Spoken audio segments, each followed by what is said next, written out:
Welcome back mga ka-friend, another video, another luto tayo. Ayan, nilagang pata ang ating menu for today. At yun nga mga ka-friend, ang mga ingredients na ating kakailanganin. Ayan, meron tayo ditong, syempre yung ating pata. Meron tayong meron tayong repolyo, baggy beans, pechay, patatas, tapos mais. Parang paulit-ulit na lang mga friend. Ayan, sibuyas, meron tayong paminta, 4 cubes, ayan lang. Ayan lang mga ka-friend ang ating sangkap. Ayan, diba? At ang ating kape habang nagluluto. Ayan, masarap yan mga ka-friend. At yun nga, tatanggalan natin ang dumi ang ating pata, yung ating pinakuluang pata. Tatanggalin muna natin mga ka-friend yung ano yan, yung dumi-dumi para masarap ang sabaw. Ayan, syempre pag na tanggalan na yan natin mga ka-friend, maglalagay na tayo ng ricado. Ayan, yung ating paminta, black pepper corn ang tawag daw dyan. Ayan, tapos yan yung ating sibuyas, buong sibuyas, ang ating mais. Yan ang ating mga uunahin mga ka-friend habang nagpapalambot tayo ng ating karne. Yang tatlo na yan ang ating uunahing ibababa dyan para talagang manuot. Yung ating mais, maglasa, yung ating sibuyas at paminta. Ayan, diba?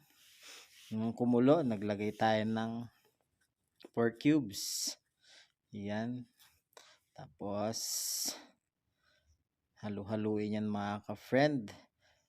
Tikman nyo muna yung sabaw mga ka-friend bago kayo mag-add ng asin para masiguradong sakto ang alat mga ka-friend. At ang 4 cubes kasi mga ka-friend, medyo may alat na yan, kaya ayun, kailangan nyo muna tikman bago kayo mag-add ng asin or patis. Asin lang nilagay ko dyan mga ka-friend at wala tayong available na patis, na ubos. Ayan nga, pagbukas kumukulo na mga ka-friend.